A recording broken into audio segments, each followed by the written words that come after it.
सुभाष चंद्र बोस और महात्मा गांधी भारतीय स्वतंत्रता संग्राम के दो प्रमुख स्तंभ थे, जिनकी विचारधाराएं और रणनीतियां अलग थीं। गांधी जी ने अहिंसात्मक आंदोलन के माध्यम से स्वतंत्रता प्राप्ति की दिशा में काम किया, जबकि बोस ने सशस्त्र संघर्ष को अपनाया। दोनों के विचारों ने स्वतंत्रता संग्राम को अलग अलग तरीकों से प्रभावित किया और भारत के भविष्य पर उनके दृष्टिकोण भी थे। महात्मा गांधी का दृष्टिकोण। महात्मा गांधी ने भारतीय स्वतंत्रता आंदोलन की अगुवाई अहिंसा और सत्याग्रह के सिद्धांतों पर की। गांधी जी का मानना था कि ब्रिटिश साम्राज्य को अहिंसात्मक तरीके से ही हराया जा सकता है। उनकी रणनीति ने मुख्यतः असहयोग आंदोलन, सविनय अवज्ञा आंदोलन और भारत छोड़ो आंदोलन का नेतृत्व किया। गांधी जी ने भारतीय समाज की सामाजिक और आर्थिक समस्याओं को भी प्राथमिकता दी और जातिवाद, छुआछूत और गरीबी के खिलाफ अभियान चलाया।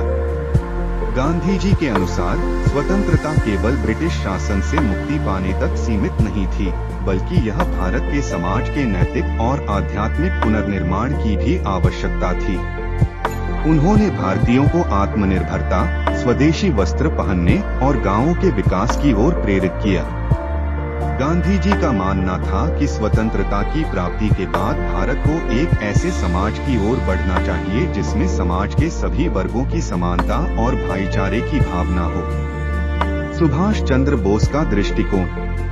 सुभाष चंद्र बोस ने स्वतंत्रता आंदोलन के लिए एक अधिक आक्रामक दृष्टिकोण अपनाया। उन्होंने महसूस किया कि ब्रिटिश साम्राज्य को समाप्त करने के लिए सशस्त्र संघर्ष अनिवार्य था। बोस ने भारतीय राष्ट्रीय सेना (INA) का गठन किया और जापान तथा अन्य देशों से समर्थन प्राप्त करने की कोशिश की। उनका मानना था कि केवल अहिंसा पर आधारित संघर्ष ब्रिटिश शासन को हटा नहीं सकता और इसलिए सशस्त्र संघर्ष के माध्यम से स्वतंत्रता प्राप्त की जानी चाहिए। बोस ने भारतीय राजनीति को एक नई दिशा देने की कोशिश की। उन्होंने जय हिंद का नारा दिया और भारतीयों से अपील की कि वे ब्रिटिश साम्राज्य के खिलाफ एकजुट होकर लड़े। उनकी सोच में स्वतंत्रता संग्राम एक राष्ट्रीय संघर्ष से अधिक था, एक वैश्विक संघर्ष था जिसमें भारत को स्वतंत्रता के साथ साथ वैश्विक स्तर पर अपनी पहचान बनानी थी। भारत के भविष्य पर विचार।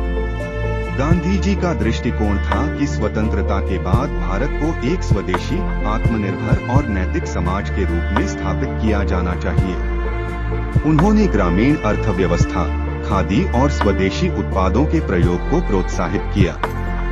उनका विचार था कि भारत की ताकत उसकी संस्कृति, परंपरा और गांवों में छुपी हुई है और स्वतंत्रता के बाद एक ऐसा समाज स्थापित किया जाना चाहिए जहां प्रत्येक व्यक्ति का सम्मान और अधिकार सुनिश्चित हो। इसके विपरीत बोस का दृष्टिकोण अधिक आधुनिक और राष्ट्रीय था।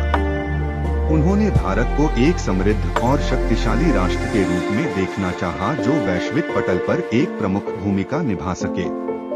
उनकी सोच में एक आधुनिक, औद्योगिक और संगठित भारत की आवश्यकता थी जो स्वतंत्रता प्राप्ति के बाद एक वैश्विक शक्ति बन सके।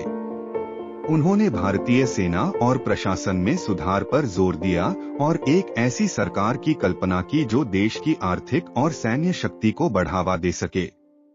महात्मा गांधी और सुभाष चंद्र बोस के विचार भारतीय स्वतंत्रता संग्राम में महत्वपूर्ण थे और उनके दृष्टिकोण ने स्वतंत्रता आंदोलन की दिशा को आकार दिया।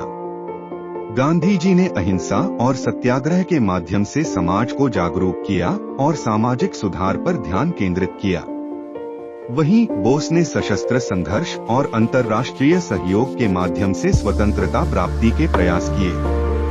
दोनों नेताओं की विचारधाराएं अलग थीं, लेकिन उनके प्रयासों ने भारतीय स्वतंत्रता आंदोलन को विभिन्न दृष्टिकोणों से समृद्ध किया और भारत के भविष्य के निर्माण में योगदान दिया।